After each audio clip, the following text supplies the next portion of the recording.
Welcome back to Dan 91's Garage, where this week we're going to remake the top of the downpipe so it doesn't suck.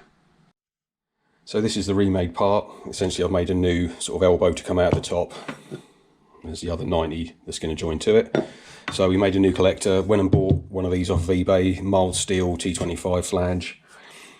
And essentially I've remade a very similar to what I did before, but with a larger pipe. So this time, instead of the outlet or inlet to the downpipe being somewhere here with sort of like a 10 or 13 mil offset from the center of the turbine, it's actually directly over the turbine, as big as it can be.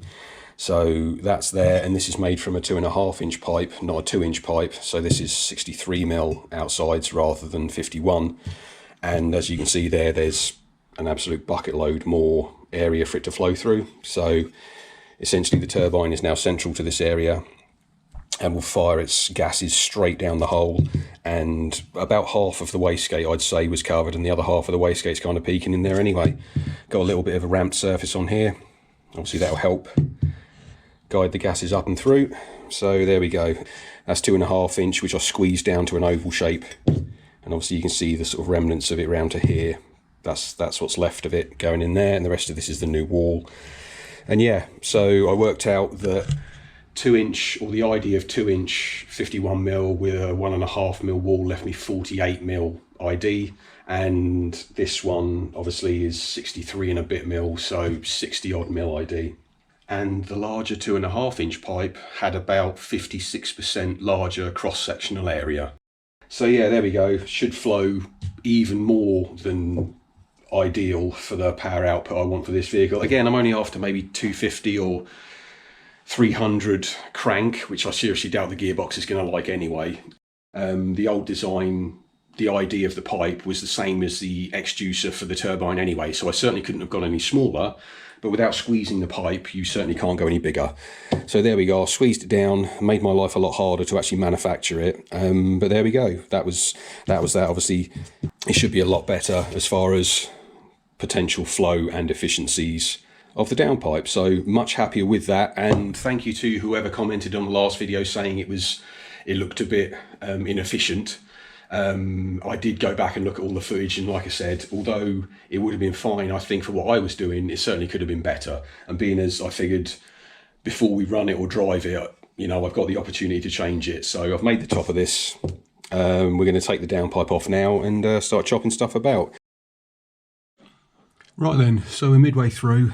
We've shortened up the extra long sort of outlet that this had, and I've left it about 5 mil longer than the original one was, because this downpipe is at a slight angle backwards. As it comes up further to meet this, because this is now further up on the turbo, it's going to come back at an angle, so it's obviously going to need more material here. And thankfully this top joint was a slip-in joint anyway, so you just sort of tuck it in and weld it. So what we've got on the bench, you can see we can follow the plan that's written there. Quite easy to follow, I'm sure. We've got the 90 degree, and I've taken the welds down on the top of that and the bottom, so it can tuck in the top of this section if it needs to. And we've had to make a little pie cut to go on the bottom of it, because obviously I want the downpipe to be in the same place, because that's where all the sensors fit, and it's the good clearance to the steering column and everything. So that's already kind of done, so we can't really move that. I've got it semi-loose on the bolts at the bottom, so it can have a little bit of twist this way, but I've set it how it was with the original downpipe before I chopped it. So that's where it was originally, and it does have a bit of flex this way, forwards and backwards, obviously because of the flex joint at the bottom by its name. So I don't really want to put too much tension on it, because that'll knacker the flex joint early. So I took a measurement from the back of this to the firewall before I started chopping, so I know roughly where he's got to sit. So the next move is basically, I've had this together, marked this tube itself. We've got a couple of marks on there, and obviously a couple of marks on here. So we're just going to go and tack our little pie cut. So we've got that on there, so we're going to tack our little pie cut there, because obviously the turbo's not moving and we can't really do much about the alignment of the rest of the downpipe now, so we've had to pie it to go over there essentially. It's only a short section. I think the total difference in the sides is maybe 6 or 7 mil, so it's not like it's going to be horrible or anything. So we'll tack that on, then we'll tuck it back in, make sure everything still fits, and then I can put the sensors back in and everything. It will basically tuck itself and hold itself there before I fully weld it. to make sure nothing goes on the piss and chucks a sensor into the side of the block or something dumb. So yeah, looking good, happy with that. It's always a bit terrifying when you've basically finished the downpipe, took it off, and it's like, great, let's just chop this in half and basically spend another day or so making it better. But you can see from the photo here the difference in the size of the two downpipes from where I've chopped this one off. I'll try and get a better picture of it for later, but by the power of editing, the next time you see this, it'll all be done and painted. There she is. So flared up pipe round to our tight radius bend, and you can just see the pie cut. I've had section that I've had to put in between the two. Thankfully that tucked in to the top of the existing downpipe, so I didn't have to do a huge amount more work, and it's sort of been repainted basically from here upwards. And then essentially what I did was got a heat gun and set it to the sort of like a paint stripper gun, and set it to the hottest setting, and I've gently sort of wafted over this to try and cure the paint a little bit, because I want to wrap this in some of this Funk Motorsport Lava Rock Titanium exhaust wrap. So I did have some pretty dodgy looking Chinese fiberglass exhaust wrap, which I bailed on using, because at the end of the day, this is perhaps 4 or 5 times the price, but it's got titanium and pulverized lava rock in it. We're going to put that on. Surprisingly heavy as well. I think the postage label said this packet itself weighed about 1 kilo, so that's pretty cool. But yeah, 50mm by 15 meters, so it's basically 2 inches wide by 45 foot long ish, and it says, yeah, don't need extremely pliable, which the other stuff I was looking at wasn't. The other fiberglass stuff was pretty stiff and rigid and wouldn't really look like it would conform. The main concern I have is obviously the tightness of these bends. Obviously, because they're short radius bends for the top and bottom section, this one would have been all right, but I don't think going around there would have been particularly pretty with the other stuff I had, let alone the actual heat resistance of the other no-name Chinese junk. So yeah, this is the good stuff that everyone goes for. Yeah, and it's not going to take that whole roll, I don't think. Essentially what I'll do is coat this from top to bottom. I'm only going to go down, obviously, from as far up here as I can, round the bend, and we're going to finish it just before the flex joint. There's no point wrapping the flex joint, because anything that needs to be protected from heat is from here upwards in the engine bay, and this bit is essentially pointing at the ground, and generally there's a heat shield above this anyway on the firewall on the car, so I'm not worried about that bit. And plus, you can't wrap a flex joint anyway, so we'll do that, then chuck the sensors back in, should be ready to go. So yeah, bear with me 2 seconds while I get that done. There we go, that's all wrapped up.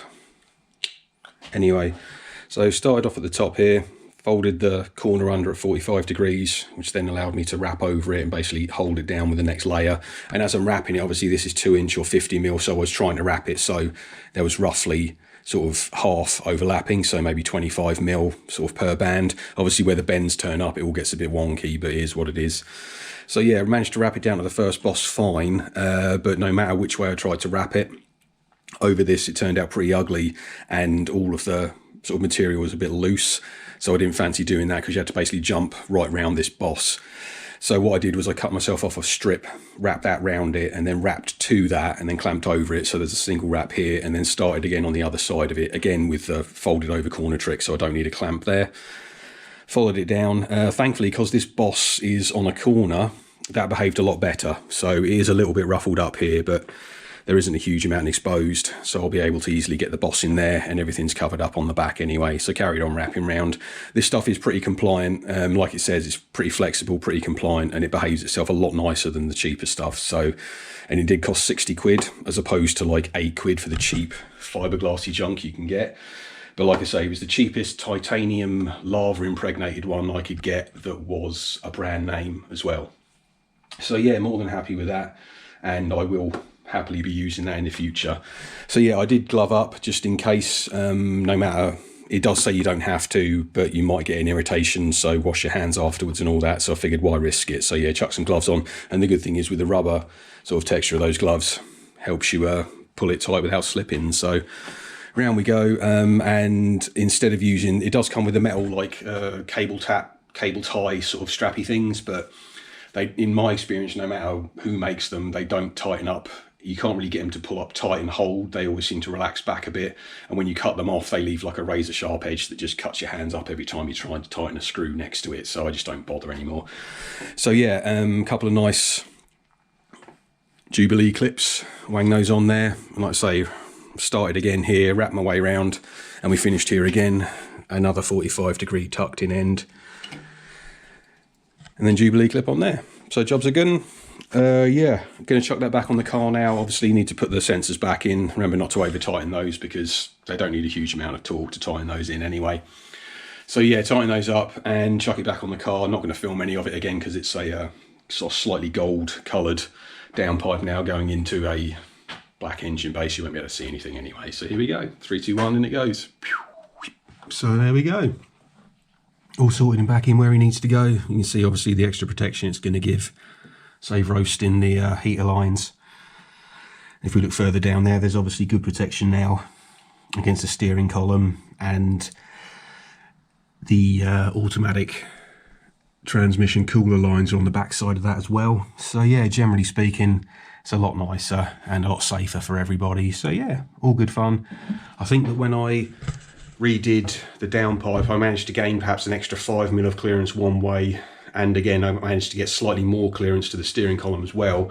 But then obviously where we've wrapped it, the thickness of that is maybe 4 or 5mm thick, perhaps a bit more. So there's about the same physical clearance there was, but now obviously the lack of sort of heat radiating off of it is going to be a lot safer for everything in there. So there we go, that's it.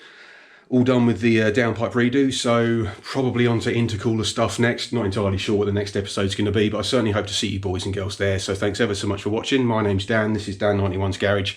Don't forget to like and subscribe, and I'll see you on the next one. Take care.